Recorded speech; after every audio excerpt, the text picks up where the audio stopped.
संसद के बजट इजलास के दूसरे मरहले की कार्यवाही के दौरान 9वें दिन भी लोकसभा और राज्यसभा में जमकर हंगामा हुआ। लोकसभा और राज्यसभा की कार्यवाही को मुलतवी करना पड़ा। बीजेपी सांसद राहुल गांधी से लंदन में दिए बयान को लेकर माफी की मांग कर रहे हैं, जबकि कांग्रेस गौतम अडानी के मुद्दे पर जेपीसी जांच की मांग कर रही है। वहीं राहुल गांधी की हिमायत और जेपीसी मांग को लेकर अपोजिशन सांसदों ने मार्च निकाला। इस दौरान 14 दलों के सांसद इस मार्च में मौजूद थे। वहीं मार्च निकाल रहे सांसदों को विजय चौक पर रोका गया। दिल्ली पुलिस ने अपील करते हुए कहा कि मार्च कर रहे अपोजिशन सांसद आगे मार्च ना करें, क्योंकि धारा 144 सीआरपीसी लागू है। यहां किसी भी आंदोलन की अनुमति नहीं है। वहीं इस दौरान कांग्रेस सदस्य मल्लिकार्जुन खड़गे ने बयान देते हुए कहा कि लोकतंत्र को खत्म करने का काम किया जा रहा है। ऐसे ही चलता रहा तो इस देश में एक दिन तानाशाही आ जाएगी। उसके अलावा राहुल गांधी जी जो सच बोल रहे हैं और उन्होंने पार्लियामेंट में अपनी बात को सच्चाई से रखी। अडानी को किसने लेके गया था विदेशों में, और जब प्रधानमंत्री जी विदेश गए थे उस वक्त कहां पर अडानी उनको मिले, ये सारी चीजें उन्होंने पूछी। क्या ये गलत है? पार्लियामेंट में इंफॉर्मेशन लेना गलत है?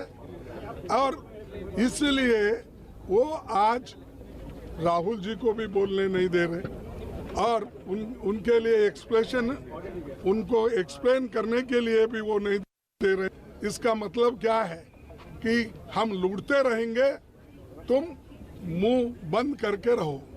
ये उनकी चाल है। इस बीच कांग्रेस लीडर राहुल गांधी को एक बड़ा झटका लगा है। राहुल गांधी की संसद सदस्यता को रद्द कर दिया गया है। लोकसभा सेक्रेटरी ने नोटिफिकेशन जारी करते हुए इसकी जानकारी दी। सूरत की एक अदालत ने मानहानि के एक मामले में उनको मुलजिम ठहराते हुए 2 साल कैद की सजा सुनाई थी और 15,000 का जुर्माना लगाया गया था। हालांकि मामले की सुनवाई के दौरान ही कोर्ट ने उन्हें जमानत दे दी थी। आपको बता दें कि राहुल गांधी केरल के वायनाड से लोकसभा सांसद थे। वहीं इस मामले पर कांग्रेस सदस्य मल्लिकार्जुन खड़गे ने सख्त रद्द-ए-अमल का इजहार किया। हमने तो कहा कि उनको सच बोलने वालों को सदन के अंदर रखना नहीं है, इसीलिए सदन के बाहर डाल रहे हैं।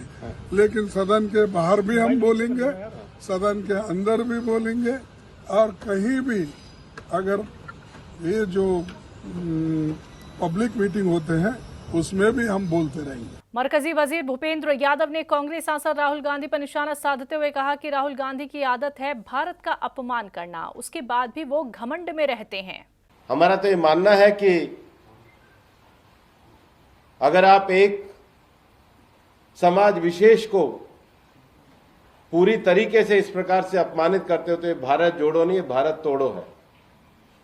इनके एजेंडे में जो टुकड़े टुकड़े भारत की कल्पना है, समाजों को बांटना, समाजों को तोड़ना, उनको अपमानित करना, छोटे समाजों को अपमानित करना, ओबीसी समाज को अपमानित करना, भारत के लोकतंत्र को अपमानित करना, भारत के लोकतंत्र पर प्रश्न चिन्ह उठाना, विदेश की धरती पर जाकर भारत के लोकतंत्र के बारे में मिथ्या और अनर्गल प्रचार करना, झूठ बोलना, असत्य बोलना और उसके बाद भी अहंकार में रहना।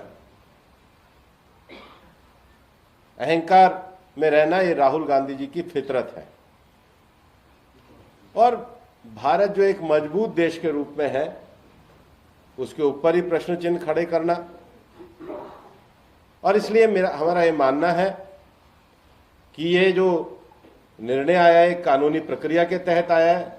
मरकजी सरकार पर सेंट्रल एजेंसियों के गलत इस्तेमाल का इल्जाम लगाते हुए 14 अपोजिशन दलों ने सुप्रीम कोर्ट का दरवाजा खटखटाया है। अपोजिशन दलों ने इल्जाम लगाया है कि सीबीआई और ईडी जैसी सेंट्रल एजेंसियां सिर्फ भाजपा के विरोधियों को निशाना बना रही हैं। अपोजिशन पार्टियों ने यह भी कहा कि भाजपा में शामिल होने के बाद नेताओं के खिलाफ मामले को अक्सर हटा दिया जाता है या दफन कर दिया जाता है। उधर सुप्रीम कोर्ट कांग्रेस की क़यादत में 14 अपोजिशन दलों की अर्जी पर सुनवाई के लिए 5 अप्रैल को सुनवाई करने के लिए राजी हो गया है, जिसमें सियासी विरोधियों के खिलाफ सेंट्रल एजेंसियों के मनमाने इस्तेमाल का इल्जाम लगाया गया है। राजस्थान में बीजेपी में हुए क़यादत की तब्दीलों पर रियासती कांग्रेस के सदर गोविंद सिंह डोटासरा ने तंज कसा है। गोविंद सिंह डोटासरा ने कहा कि मोहरे बदलने से सत्ता में नहीं आया जा सकता। तो शहीद भगत सिंह, सुखदेव, राजगुरु ने हंसते हंसते फांसी पे चढ़ के अपने देश के लिए, उसी प्रकार इस देश को बचाने के लिए राहुल गांधी जी के नेतृत्व में हम सब कांग्रेस के कार्यकर्ता चाहे हमें कितनी भी कठिन परीक्षा देनी पड़े उसके लिए हम तैयार हैं। हम लोग न डरने वाले हैं न घबराने वाले हैं। हम लोग इनका डट के मुकाबला करेंगे, जिनको सत्ता से हटा के रहेंगे। इस देश में लोकतंत्र खत्म किया जा रहा है। आज आप बताइए कि सत्ता पक्ष लोकसभा नहीं चलने दे रहा। ये दुर्भाग्य है हमारे देश का कि ऐसे लोग सत्ता में बैठ गए तो जानबूझ करके कि कोई सत्य बात लोकसभा में उनके खिलाफ कह नहीं दे, उनकी पोल खोल नहीं दे, उनकी तानाशाही को उजागर नहीं कर दे, उनके भ्रष्टाचार को उजागर नहीं कर दे। इसके लिए वो लोग बात लोकसभा और राज्यसभा को स्वयं सत्ता पक्ष बाधित कर रहे हैं। ये दुर्भाग्य है हमारे देश का।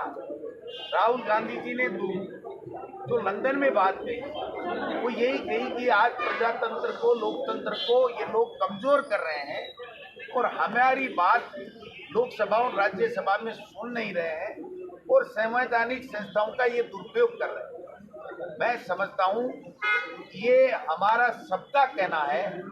हम सब राहुल गांधी जी के उस बात का समर्थन करते हैं। दिल्ली शराब पॉलिसी मामले में दिल्ली के साबिक डिप्टी सीएम मनीष सिसोदिया की जमानत अर्जी पर राउज एवेन्यू कोर्ट ने फैसला महफूज रखा है। सीबीआई के स्पेशल जज एमके नागपाल ने फैसला सुनाने की तारीख 31 मार्च तय की है। सीबीआई के जरिए गिरफ्तार मनीष सिसोदिया को मनी लॉन्ड्रिंग मामले में ईडी ने गिरफ्तार किया था। शराब नीति मामले में दिल्ली के साबिक डिप्टी सीएम मनीष सिसोदिया को राउज एवेन्यू कोर्ट ने 22 मार्च को 14 दिन की अदालती हिरासत में भेज दिया था। सिसोदिया को 5 अप्रैल तक तिहाड़ जेल में ही रहना होगा। राजस्थान की राजधानी जयपुर में राइट टू हेल्थ बिल की मुखालिफत में एहतजाज कर रहे डॉक्टरों की वजह से मरीजों की जान पर बन आई है।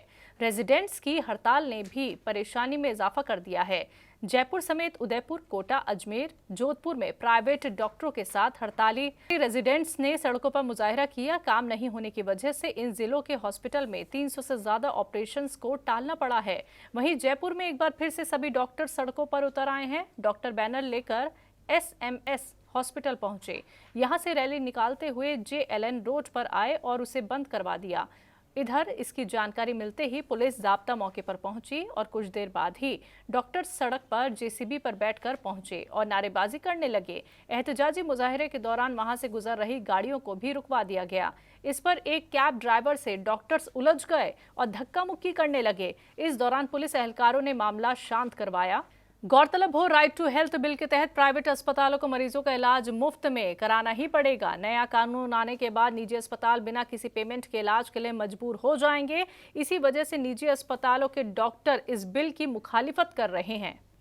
रमजान के पाक और मुकद्दस महीने का आगाज जुम्मे के साथ हुआ है। पूरे मुल्क में आज जुम्मे की नमाज अदा की गई। वहीं जयपुर की जामा मस्जिद में भी लोग बड़ी तादाद में जुम्मे की नमाज अदा करने पहुंचे। जामा मस्जिद के इमाम अमजद अली ने इस मौके पर रमजान को लेकर बयान दिया।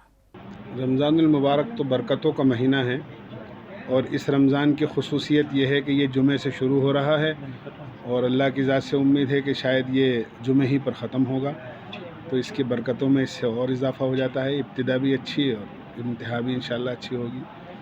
रमज़ान की 2 इबादतें ख़ास हैं, एक तो रोज़ा और एक तरावी। रोज़ा तो फ़राइज़ इस्लाम में से है, इसका एहतमाम मर्द औरत सबको करना चाहिए। इसी तरह तरावी का जो है ख़ास इबादत है। रात को मर्दों को तो माशाअल्लाह तौफ़ीक़ हो जाती है कि मस्जिद में आकर वो बेचारे पढ़ लेते हैं, लेकिन औरतें इसका एहतमाम नहीं कर पाती हैं। औरतों को ख़ास तौर से इसका एहतमाम करना चाहिए। घरों में 2 रकात 6 रकात से काम नहीं चलेगा, बल्कि पूरी 20 रकात पढ़नी चाहिए। इतनी बात है कि अगर कोई उज़्र है तो बैठ कर पढ़ लें, लेकिन पूरी 20 रकात पढ़ें। रमज़ानुल मुबारक में दुआओं का ख़ास एहतमाम करें, कोई वक्त ज़ाय ना हो, इसलिए कि इसका हर लम्हा बड़ा कीमती है। अगर हमने इसको खाने पीने के अंदर और आराम में ज़ाय कर दिया तो सब न मालूम ज़िंदगी में दोबारा मिलेगा या नहीं मिलेगा। वहीं इस खास मौके पर राजस्थान हज कमेटी के चेयरमैन अमीन कागजी भी जामा मस्जिद में मौजूद रहे। सबसे पहले तो सभी लोगों को रमज़ान की आमद पे बहुत बहुत मुबारकबाद। रमज़ान तकवा और परहेज़गारी इसका महीना है। झूठ, गिबत, बेईमानी, इन सब से आदमी कैसा बचा रहे। आज मुफ्ती साहब ने बयान किया वो सुनने लायक था कि रमज़ान में आदमी को क्या करना है। भूखा रहना रमज़ान नहीं है, भूखे के साथ में तकवा, परहेज़गारी, लोगों की मदद करना, इंसानियत के काम करना, दुआएं, लोगों के हक़ में दुआएं करना, ये रमज़ान है। और मैं तो आपके चैनल के माध्यम से पूरे ज़रिए से पूरे राजस्थान के लोगों को मुबारकबाद देता हूँ। हमारे नुमाइंदे अजहरुद्दीन ने भी नमाज के लिए आए लोगों से रमज़ान उल मुबारक के पाक महीने को लेकर बातचीत की। सुनिए। चांद दिखने के साथ ही पूरे मुल्क में रमज़ान उल मुबारक का मुबारक महीना शुरू हो गया है और आज जो रमज़ान उल मुबारक का आगाज़ हुआ है वो जुमे के साथ हुआ है। आज जुमे की नमाज़ अदा की गई। इस वक्त हम जयपुर की जामा मस्जिद के बाहर मौजूद हैं। आप देख सकते हैं कि भारी तादाद में लोगों ने आज जुमे की नमाज़ अदा की है। आज जुमा है, जुमे के साथ ही रमज़ान उल मुबारक का आगाज़ है। रमज़ान उल मुबारक का जो पाक महीना है वो पूरे महीने इसी तरह चलेगा, इबादतों का दौर होगा, लोग नमाज़ पढ़ेंगे। तरावी की जो विशेष नमाज है वो शाम को अदा की जाएगी। सहरी और इफ्तार का एहतमाम किया जाएगा। आप मेरे पीछे देख सकते हैं आज रमज़ान उल मुबारक का पहला जुमा था। पहले जुमे को जो लोग हैं वो जामा मस्जिद में नमाज के लिए उमड़े हैं। मुल्क के लिए अमन, चैन और सुकून की दुआ यहाँ की गई। हमारे साथ कई लोग मौजूद हैं, इनसे हम बात करेंगे। क्या नाम है आपका? मेरा मोहसिन, मोहम्मद मोहसिन। आज रमज़ान उल मुबारक का जो आगाज़ है वह जुमे से हुआ है, क्या कहेंगे? बहुत अच्छा है, जुम्मे से शुरुआत हुई है रमज़ान की। बहुत बढ़िया लगा हमारे को भी कि जुम्मे से रमज़ान की शुरुआत हुई। आपका नाम बताइए, क्या दुआ किया आपने नमाज के बाद? हमने ये दुआ की रही है पूरे देश में अमान रहे और ना शांति बनी रहे और है ना भाईचारा बना रहे और मोहब्बत बनी रहे। और ये रोज़ा है ना, रमज़ान में रोज़ा शुरू हुआ है, ये रोज़ा मोहब्बत और भाईचारे का पैगाम देता है, मतलब एकता का पैगाम देता है, मतलब मिल के रहें, सब मिलजुल के रहें, खुशी। मेरा इस तरह से पूरे महीने इबादतों का दौर चलेगा। पूरे महीने इबादत के लिए चाँद दिख चुका है, चाँद दिखते ही रोज़े की इबादत शुरू हो जाती है। पूरे महीने पूरे ऐसे ही चलेगी जैसे अभी आपने देखा ना, पूरे रोज़ा में पूरी मस्जिदें फूल बकरा रहेंगी। मतलब आप देख सकते हैं रमज़ान मुबारक का आज पहला जुमा है। पहले जुमे के साथ रमज़ान का आगाज़ हुआ है और सबसे बेहतर बात ये होगी कि जो जुमातुल विदा यानी जो अलविदा जुमा है उसी से रमज़ान मुबारक पूरे होंगे। जो 30वां रमज़ान है उस दिन जुमातुल विदा होगा। इस वक्त हम जयपुर में मौजूद हैं। जयपुर की जामा मस्जिद है जहाँ से लोग जुमा की नमाज़ पढ़ के अपने अपने घरों के लिए रवाना हो रहे हैं। माह रमज़ान की आमद के साथ ही रांची के बाजारों की रौनक में इजाफा हो गया है। शहर का दिल कहे जाने वाले इलाके उर्दू लाइब्रेरी के करीब रौनक देखने को बनती है। इस इलाके में खाने पीने के आशिया जैसे लच्छा, सेवई, खजूर, बाकर खानी, शरबत और दीगर चीज़ों की दुकानें खूबसूरत अंदाज में सजाई गईं। वहीं मलबूसात और इत्र, टोपी और मजहबी किताबों की दुकानों की रौनक भी देखते ही बनती है। इन दुकानों में रांची शहर और इसके आसपास के इलाकों के लोग बड़ी तादाद में रमज़ान और ईद की खरीदारी के लिए आते हैं। तहजीब टीवी ने दुकानदारों और ग्राहकों से माह रमज़ान की आमद के ताल्लुक से उनके तासुरात जानने की कोशिश की। तो फिलहाल कुछ सज गए हैं मार्केट में, जैसे खाने पीने की चीज़ें आज से लगाए गए हैं, लेकिन जो और भी चीज़ें हैं रमज़ान के महीने में कपड़े लत्ते का जो मामला होता है, जूते वगैरह, 10 रमज़ान के बाद ही उसका नज़र आएगा कि क्या होने वाला है। लेकिन इंशाअल्लाह अल्लाह की ज़ात से उम्मीद करते हैं कि बहुत अच्छा रहेगा। आज अंजुमन इस्लामिया की तरफ से जिस तरह हर साल जेल में बंद कैदियों को रमज़ान का एहतमाम कराया जाता है, सहरी और अफ्तार का सामान, तो कल से इंशाअल्लाह हम लोग वहाँ 475 कैदी हैं जो रोज़ा रखते हैं, उन लोगों के लिए अंजुमन इस्लामिया रांची वहाँ सामान कल से भेजना शुरू कर देगी और 1 महीने तक ये सिलसिला जारी रहेगा। करीब आते जाएंगे लोग, ख़रीदारी में मशगूल होते जाएंगे और बाहर से लोग आते ही, आसपास के लोग तो आते ही है, ख़ास करके दूसरे स्टेट छत्तीसगढ़ और दूसरे स्टेट से भी, बंगाल से भी आते हैं यहाँ ख़रीदारी करने के लिए। उस वक्त माहौल कुछ और होता है और लोग चाहते हैं कि यहाँ रांची शहर के इस उर्दू लाइब्रेरी मेन रोड में जो एक जगह है, यहाँ ईद की सारी चीज़ें मिलती हैं, तो लोग ख़रीदारी में मशगूल रहेंगे 1 हफ्ते के बाद, ऐसी उम्मीद है और बहुत अच्छे माहौल में ईद गुजरेगी। बाजार सज गए?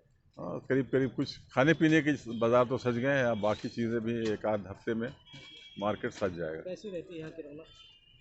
ये तो बहुत कहने की बात नहीं है, देखने की बात है कि यहाँ रमज़ान के वक्त में काफ़ी भीड़ भाड़ रहती है, लोग दूर दराज से आते हैं, रोज़ा रख के भी यहाँ ख़रीदारी करने आते हैं।